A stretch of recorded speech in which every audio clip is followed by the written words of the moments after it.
সকল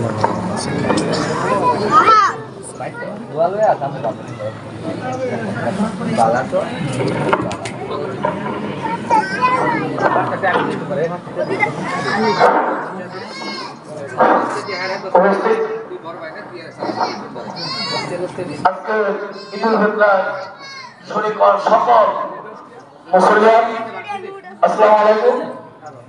আজকে বিকালে এখানে এই মাঠে আমাদের গ্রামে কিছু সমস্যা আছে, আর অনেক আমাদের গ্রামে অনেক লোক চাকরিতে, কেউ বিদেশে, কেউ শিক্ষায়, কেউ ব্যবসায় বাইরে থাকে। একজনের সাথে একজনের বিকালবেলা এই মাঠে একটা কৌশল বিনিময় হবে এই গ্রাম সম্পর্কে। দয়া করে আপনাদের সবাইকে তারা দয়া করে যারা